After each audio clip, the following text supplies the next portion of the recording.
Welcome to Let's Play Rule the Waves 3 as Germany starting in 1935, and Happy New Year to you.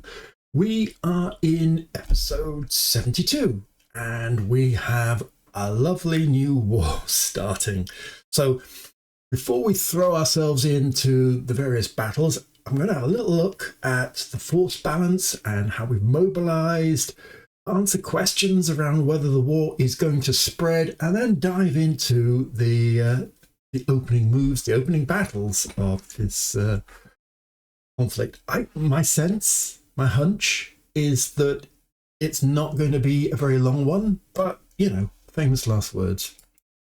First of all, the force balance. I've thrown this 2 months ahead because I've got a couple of battle cruisers and several 5 or 6 cruisers all coming back into the fleet this month, next month. So here we are. The black line represents the Germans, the blue, the French, the light blue, the British, and the red, the Russians, of course. So we have parity in terms of battle cruisers, which is fine. Obviously, we are only at war with the French. The British are allies of the French and they may join in, but they're not super strong. It's not automatic. And the Russians may join in because they're annoyed with us, but they backed down before, and, you know, maybe they'll be happy to watch the French, British, Germany first. So these are not givens. In terms of carriers, we only have 4. We've got another 3 under construction. The French have 7, but 2 of those are fleet carriers. 5 are escort carriers, so deceptive there. Ditto the Russians. They actually have quite a substantial carrier force. They just don't really have much of a seaway in which to deploy that carrier force. The Baltic is not ideal for carrier operations. I wonder where these carriers could be. Oh, they'll be in that very narrow stretch of water. Cruisers, we have a surprisingly large amount. This is mainly because the British and French haven't recovered from the massacring of their cruiser forces in the previous war. The Soviets actually have no battle cruisers and have put all of their efforts into developing cruisers, including heavy cruisers. I don't believe the British and French have any heavy cruisers whatsoever. Destroyers, our destroyer building campaign has really paid dividends. Some of these are these destroyer escorts, so they're not really fleet destroyers, but we are not short of a destroyer or 2. As you can see, the British and the French together would struggle to match us. The Russians do have a lot of destroyers, it's fair to say. And then in submarines, it's sort of much of a muchness. So against France, nothing to fear. Against Britain and France, pretty evenly matched. Against Britain, France and Russia, yeah, we're at a disadvantage. But one of the benefits of the game is that they're pretty bad at combining fleets. So even when you've got 3 opponents, you tend to fight them in detail, one-on-one with one of the 3 opponents, rather than all 3 ganging up on you. So I'm feeling pretty good about the force balance. In terms of blockade, we have 113 points. The French have 73. So we will probably be blockading the French, except the Mediterranean also counts as home for them. And of course, they can therefore import stuff. So really, we are not at risk of being blockaded. We also have 53 corvettes and destroyer escorts to cover a requirement for 20 vessels on trade protection. So plenty there. It should stifle any French or indeed French and British submarine campaign. In terms of the air balance, we have 150 because we cut back quite substantially, but then we have another 125 or so on stocks, so we could expand our air forces quite a bit if we wished, and we have quite a lot of planes to replace existing planes. The French have parity and some pretty good bases. The British have 200 and again some pretty good bases. and the Russians only have 80. And rubbish air bases, so really nothing to fear from the Russians. Yes, the British and French are a bit of a worry, but if we keep our carriers together and are able to defend them, particularly against the threat of missiles, we should be okay. Key aircraft, so the French don't seem to have a heavy fighter, according to our intelligence. The British have a heavy fighter that's slightly faster, but with slightly less air power than our own Arado 206. In terms of light jet fighter, they're pretty similar, except for the French one seems to be a bit rubbish at only 500 knots, whereas ours are 630 knots and the British are 600 knots. So, yeah, not as good. And then in terms of jet attack, well, again, the French seem to be missing, whereas the Gloucester Goblin and the Feisler 128 are similar-ish. Interestingly, jet attacks don't seem to have any firepower at this stage of their development, so pretty vulnerable if they're not escorted, so note to self. The British are comparable to myself, the French are distinctly behind. When comes to missiles, my investment, I think, has really paid off. So all the refitting I've done of destroyers and cruisers has brought us to just over 200 surface-to-surface missiles. And then counting up the number of airplanes I have, which are capable of air-to-surface missiles, we also reach 200. The French, in comparison, only have about 125 surface-to-surface missiles on their ships. Now, I don't know the number of their air-launched air-to-surface missiles, so potentially that could be a similar number. Ditto, the British have only just started investing in surface-to-air missiles, surface-to-surface missiles, and ditto, I don't know what their air forces are like, and the same for Russia, who have only just started. I've stolen a small lead on SAMs, whereas the British, French and Russians don't seem to have any SAMs whatsoever. And finally, I'm pretty happy with the organisation of my fleet. So at the top, if you'll pardon the pun, we have Admiral Top. He is a brilliant admiral. If you believe in normative determinism, there's your proof. Admiral Top is a top admiral. He, in Northern Europe, commands 4 forces. There is the one Leinen, which is the battlecruisers under Rear Admiral Stock. There is the first Flug under Rear Admiral Lansdorff, and the second Flug under Rear Admiral Bethger. Then independently, there are the heavy cruisers of the second Leinen under Rear Admiral Hoffmann, who is sort of, have license to do as they please. Underneath those 4 formations, there are various destroyers and light cruisers in the Aufkundsrang. In addition, over in the Mediterranean, plus 1 cruiser in West Africa, there's Rear Admiral Albrecht and a few cruisers. Now, there is a slight vulnerability there, which is if the French sink any of those, I might be a bit scuppered in terms of my foreign stations, but I will cross that bridge. And I'm not really keen to engage in either West Africa or the Mediterranean. I want these 3 big forces to be the principal power of my fleet to defeat the French and indeed the British. So that's the status we are in. The only other thing to note is that we have a monthly balance of minus 13,000. Luckily, if we have a look at the construction, we've got 2 battle cruisers and another 3 cruisers all finishing in a month, and then another 3 cruisers finishing in 2 months. And combined, I think that's something approaching 13,000, so we should all be fine. Which raises questions really around my air groups. Do I need to increase the strength of some of the key air bases? So, for example, if I look at Reykjavik, Do I need to add some planes here? I don't have anything in the Baltic air bases.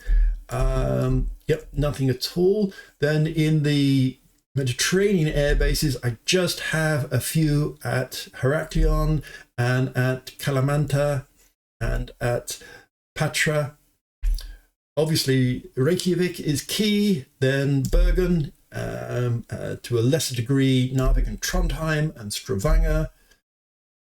So I may have a little bit of look around some of these because, yeah, it sort of depends on how much use they get out of it, whether I increase the number of airplanes. So that's it. Intelligence for the British is medium, for the French is high, which is just being put up, so it's not effective yet. For the Soviets, it's medium, which also has recently been put up, so not quite effective yet. So the big question is this Soviet one going to come down? Let's see. So a cruiser action. That is actually something I wanted to discuss, which is where will I accept battle? And off Brest, the battle generator likes to generate stuff off in the entrance to the English Channel or to the Bay of Biscay. It's not my favorite place. So let's see what they are offering, if anything. I mean, looks like they may be offering no choice whatsoever. Oh no, here we go. A battle cruiser, 3 light cruisers, carriers, yeah, pretty much the whole French fleet against a bunch of light cruisers and some escorting destroyers. So I'm going to say no. That's not a good one.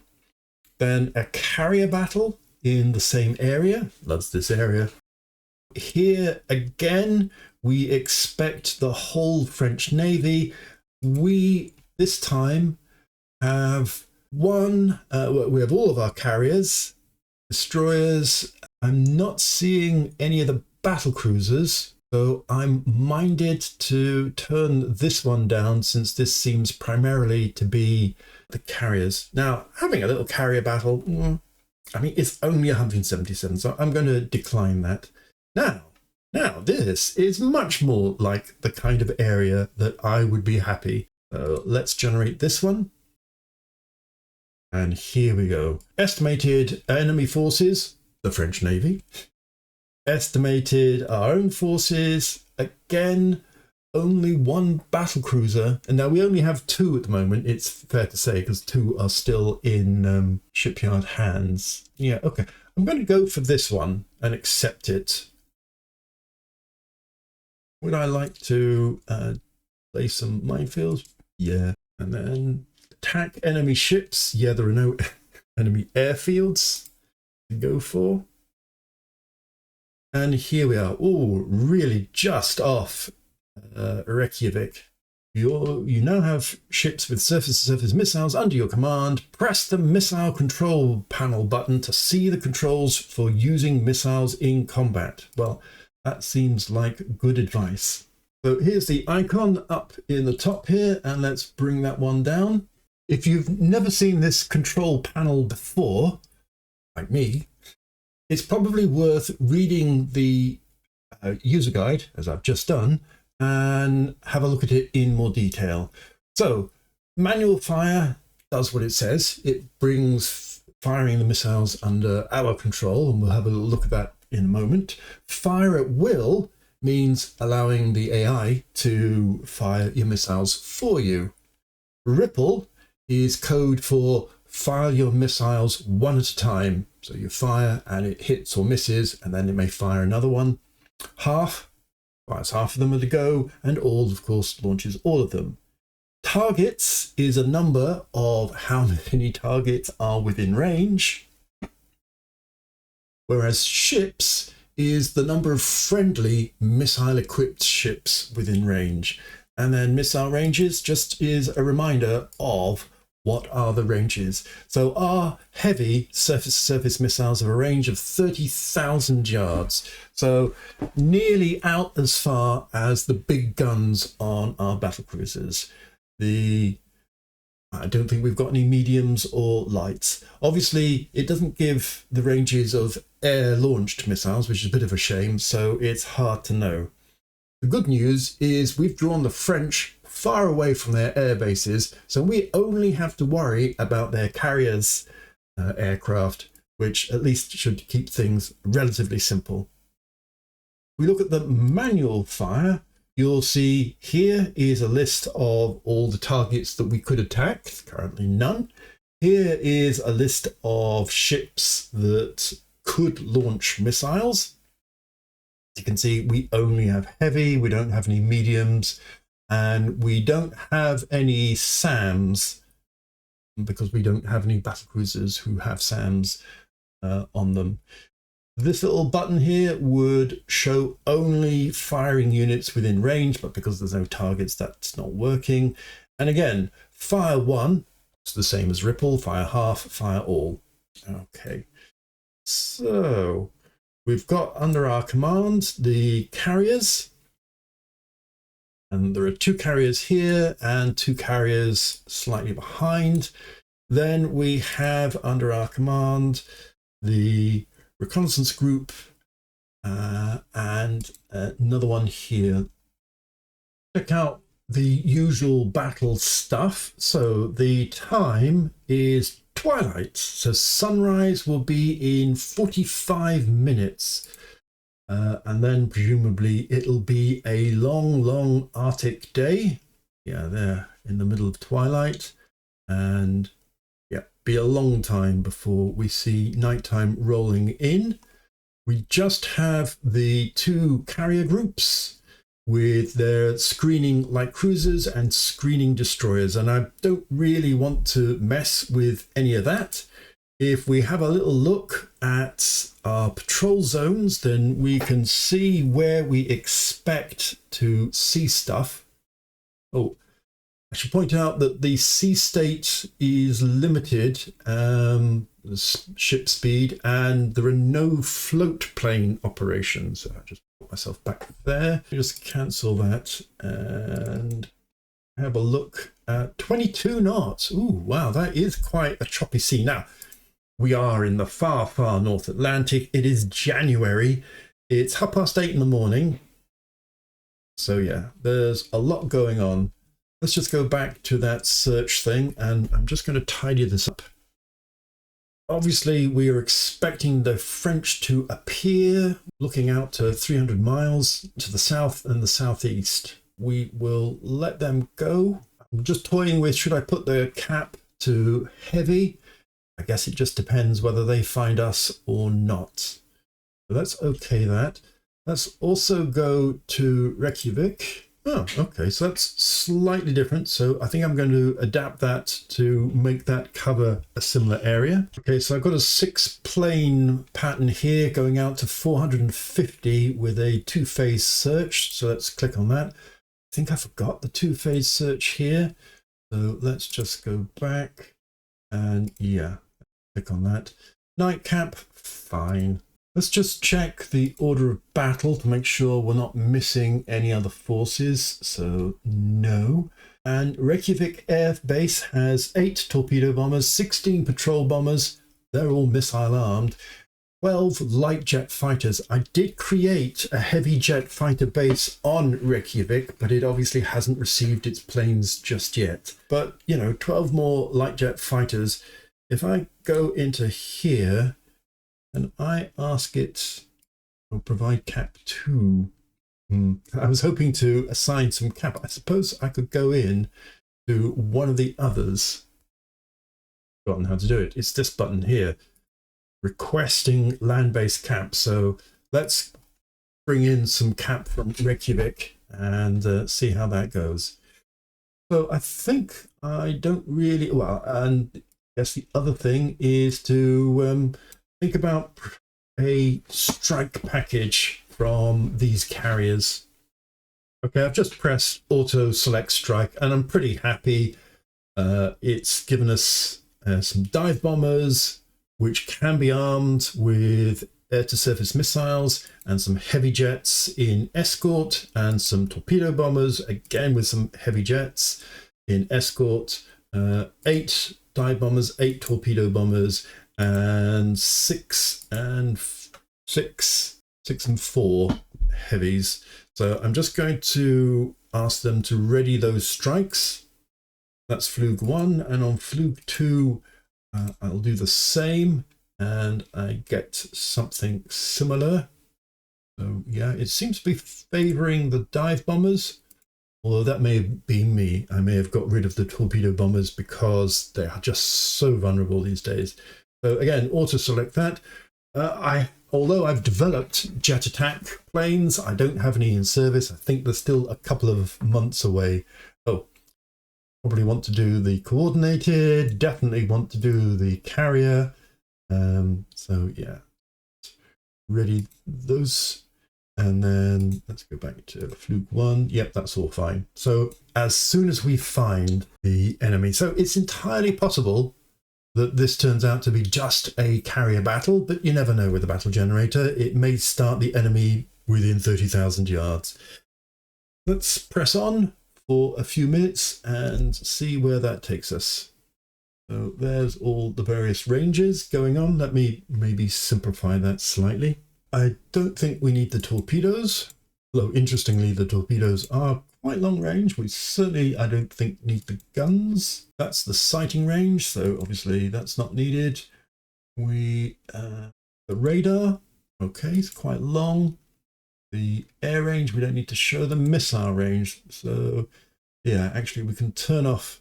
I mean, if we put on the gun as well, you can see missiles, torpedoes, guns in that order for these light ones. So we don't really need that. How's that compared to the radar? It looks like, yeah, it's exactly the same range as the radar. We can take the radar off because that's unnecessary. So there's our missile range. We will focus on the Beta Strasser and send it that way in the expectation that that's where things are. And I might just run it right. Okay, there's some people who are ready already. One aircraft with mechanical issues, another one with mechanical issues. Ouch. It's not what you want to hear when you have relatively few. There we are. That's getting everybody ready. Have we found anyone? Any reports anywhere? So no. For reasons, the ships seem to be separating themselves, so I might just have to take manual control over some of that. What are you doing? Let's see if you send yourself back. The carriers seem to be operating well together. Oh, let's just stop that again.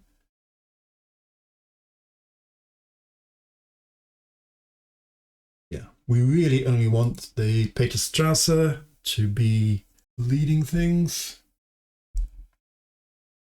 There, that's bringing people back together again. So I'm just going to keep on running it until I get a report of something somewhere. Really interested in the log. They are moving around. Let me just check. 18 knots. So the weather is getting worse. The wind is high. It's partly cloudy. Sighting range is 22,900 yards. I'm surprised that air operations are still being allowed. The wind, by the way, is coming from the south. Someone's got problems with their engines, which is not very helpful. Still no reports anywhere. Oh, hang on. An enemy light jet fighter damages a patrol. Right, so that might be a hint. Unfortunately, we don't know where this patrol bomber was, but yeah, 9 enemy light jet fighters attack a recon. Yes. So that didn't go well, obviously, but it's given us our first report, and so it's not really where we expected. So a battle cruiser, 2 carriers, 8 destroyers. Okay, so they did get off some sort of report. The question is, do we launch on that immediately? Let me just See, so it's actually outside of where we thought it was going to be. Tricky. So I guess first of all, I need to just adjust this. Okay, so I've swung the search area to include this. I've also brought in the distance to 250 miles, and I'm going to OK that. And then likewise, I'm going to adjust the pattern from Reykjavik. Again, I've swung it round. I'm not totally sure. I might have overdone it, actually. Whoops. And I've reduced the range down to 400 nautical miles, so that sits comfortably inside. So the big question is, do I launch on that single report? Well, what would you do? I've got 4 small strike packages all ready to fly. I've got an indication that around here at a range of 211 nautical miles, so actually not that far. One of the big bonuses of the strike packages with jet fighters becoming a lot smaller is that actually the whole coordination penalty is a lot smaller. So if I coordinate them, they will arrive at 26 minutes past 2. If I don't coordinate them, it's at 13 minutes past 2. Well, let's coordinate them. I was going to ask, should I launch on that first warning? But it seems pretty obvious that actually that's totally the right thing to do. So I'm going to launch that strike. I've sent those away. Cross fingers that that all works well. And I will see you in the next episode to see what happens with that. Thanks very much for watching. I'll see you soon.